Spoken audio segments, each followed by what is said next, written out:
Hey everyone, thanks for staying in. I'm Andre Lieberher. As you might notice, I am rebranding my channel. I decided to do that because I want to explore something that is more of my own and not just depending on Perspectopia. The project itself, this whole photography themed channel, was a result of a period of brainstorming within this accountability group in Perspectopia Discord. So I'd like to thank all my friends for having this whole project organized. Perspectopia is a really fun group of mostly teens who have a positive mindset and who are into supporting each other in something that they are passionate about, just talking, have fun, share each other's stories, learn from one another. Overall, it's a really positive group that I've benefited from. I just want to produce more of quality content from which you guys can learn, share, and interact. My interest in film photography is relatively new. I figured out that my dad has been storing this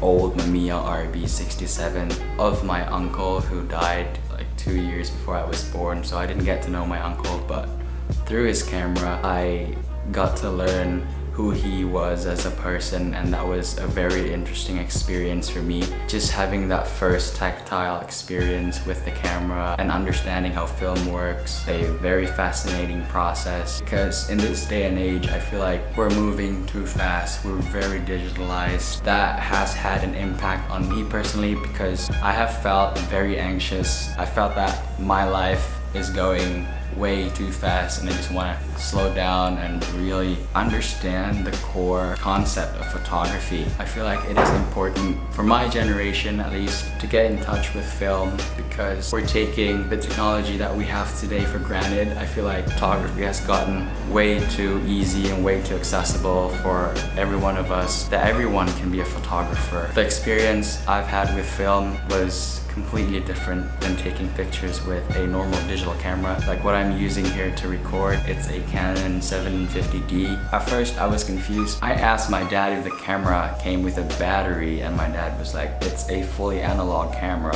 it doesn't use a battery. I was so mind blown. And then I googled shops that sell films and I found one here in Bandung in my city. They only sell expired films, unfortunately, which was also new to me. I didn't know films could expire, and that of course has an impact on the photos that I took. Funny enough, here are the first photos that I took on my first roll of Kodak ektacolor 160, and that came out really underexposed. I tried to take the pictures very carefully, studied the Sunny 16 rules whatsoever, but still the photos came out really underwhelming. Yeah, in some way it kind of broke my heart, but I wasn't willing to giving up because this whole film photo experience overall was just so fascinating. So I bought my second roll, took a picture with that. It was still underexposed. I had to watch other YouTubers' videos like Willem Verbeek, Matt Day, all these great film photographers that are around, and just try to learn from them and then try to produce my own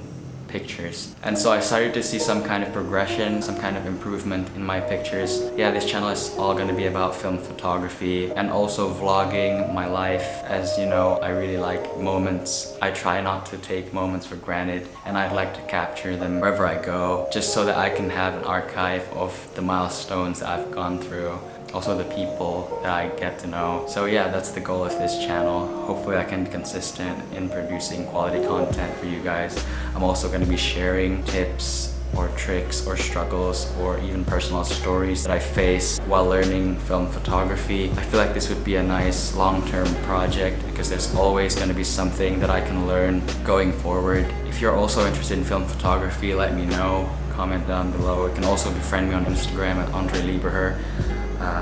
Appreciate any feedback for improvement, any criticism that can build, that can make me a better person, that can make me a better photographer and also a better YouTuber. I've had the Mamiya RB67 for about 1 month now, so I wouldn't say that I know this camera 100% well and that I really know how to take pictures with it. In contrast, I would say I'm completely a beginner. I realize I do make mistakes and I'm not afraid to show my mistakes to you guys, but I'm also determined that I would be able to become a better photographer and become better at utilizing this old piece of technology. The experience so far has made me a calmer person. It's really important to slow down in life sometimes. Filming or taking pictures on film has helped me slow down, take deep breaths before every photo, and just think things through. On digital, you can just set it on automatic and snap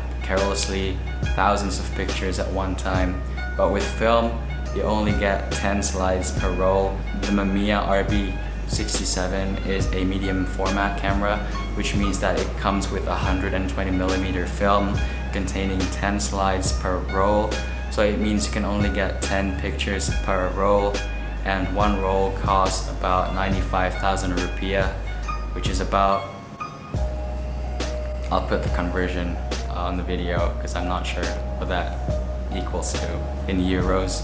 It has made me a much more careful photographer, one that really pays attention to details, composition. I've had the chance to go out this one time to meet my best friends in Bandung who are also in quarantine. We've spent too long at home, so we decided that we needed to meet up. This meeting was one of those meetings where I wanted to experiment again with my camera, and so I brought the Mamiya RB67 and shot portraits in this awesome cafe called TZ. There were pictures framed at that cafe. I took a closer look into these pictures and they turned out to be old pictures of the city. It's really amazing how land used to be so empty back then and there weren't so many houses around. It was just empty fields. And the buildings, some of them are still to be seen today. I'm gonna visit those buildings in my next videos. These pictures date back to when Indonesia was colonized by the Dutch.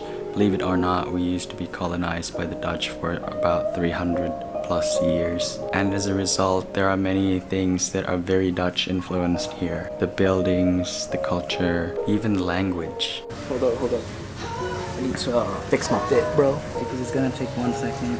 3, 2, 1. This photo in particular was accidental. I shot a double exposure of my friend Justin. It was purely accidental. I forgot to proceed the roll after I took my first shot. Before that, I went to Justin's home and we had some nice lunch. He cooked me some balsamic tomato mozzarella and also spaghetti. It's a really simple dish, but when it's executed well, you know, it's one of the tastiest dishes you can have. It's also the same with photography. I feel like it shouldn't be that complicated, but you just have to execute it right so that in the end you'll get pictures that are satisfying to you and that are meaningful. To me, pictures should evoke thoughts. Motorcycle ruining my audio. In the end, I'd like to have a room full of albums of my archives, of the photos that I've shot, starting now until I don't know when. Hopefully I can expand my knowledge on photography and keep improving year by year. The most valuable thing that I discovered slowing down by taking film photography is that you get to notice a lot more details in what you see in front of you, and you just don't take things for granted anymore, because photography used to be this really hard process. The thing with expired films is that they are less sensitive to light, so when you shoot with expired films, you have to generally overexpose them, and there's literally no rule because every film reacts differently to light. The way I approach this is to basically overexpose the film by one stop. For every decade, it has gone expired, and I always roll up. So for example, I used a Kodak ektacolor 160, expired in year 2007, which is almost 13 years. And I always round up, so I considered it to be 20 years expired. So there you go, those were just some little things about film photography. I am new to this. I am not in any way a professional. I'm a beginner, make mistakes. I'm so excited for what's to come. I'm working hard on producing and working together with people, create a fun project. You know, this should be fun. It shouldn't be a burden, because I know I'm gonna love this one. Thanks for staying, guys.